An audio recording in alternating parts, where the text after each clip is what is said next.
Fishing the Potomac again. Hope everybody had a great weekend. Boy, that weekend, man. I'm going to tell you what. Let me first start off by saying, man, kudos to those guys who caught what they caught on Saturday and Sunday. Well, Friday, Saturday, and Sunday on the Potomac River, man, because it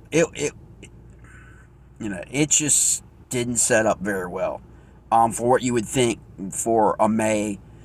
For what May. I certainly prefer fishing the Potomac River in March and April, just how it sets up for my style of fishing. So I kind of knew, like, the weekend was going to be kind of hard for a lot of guys, just because of that 20-plus degree temperature. I mean, Saturday morning felt like it was March. Felt like it was an early March morning, not a May morning by any stretch of the imagination.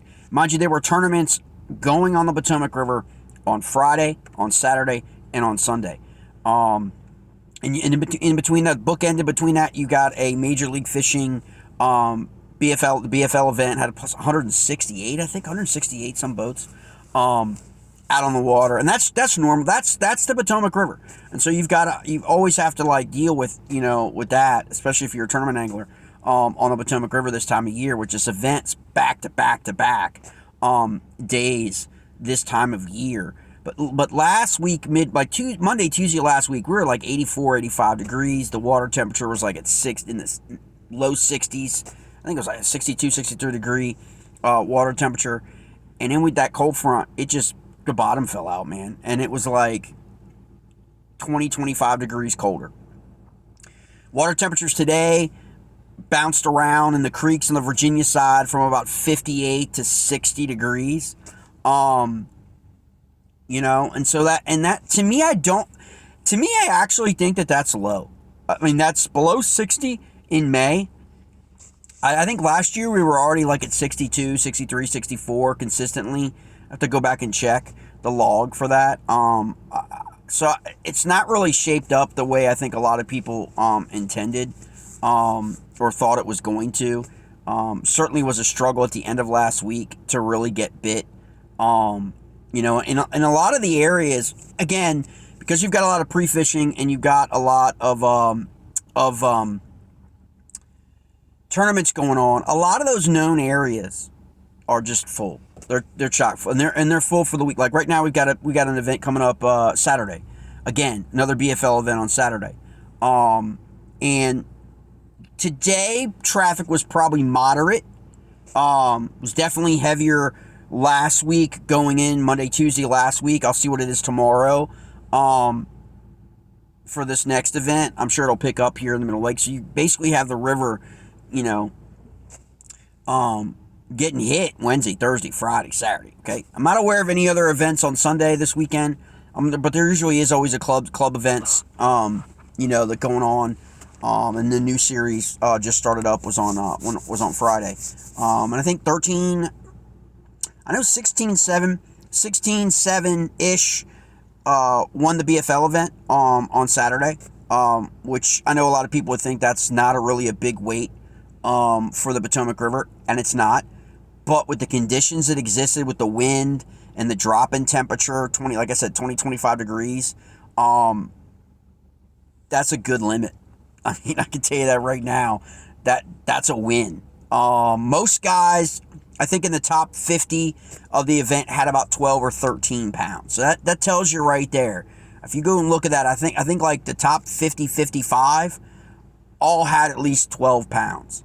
And the big bass was a 6-pounder on Saturday.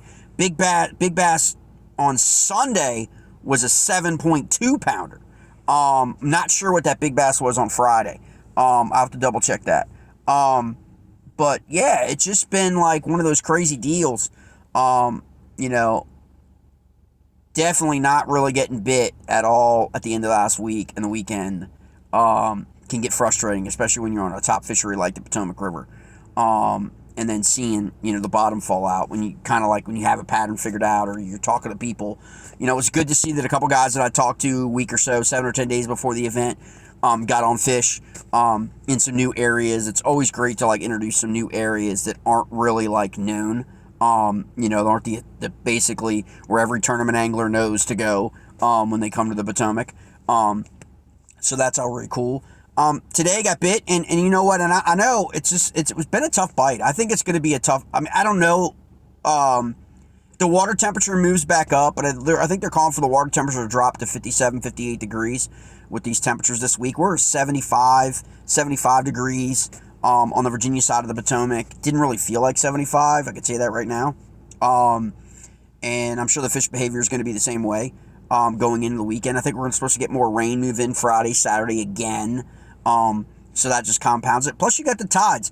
And this is an interesting thing. If anybody who follows this feed has any Tidal River bassing knowledge, in terms of this question, do you guys prefer to fish in events like when you got events popping on the schedule and you look at the tides for the event?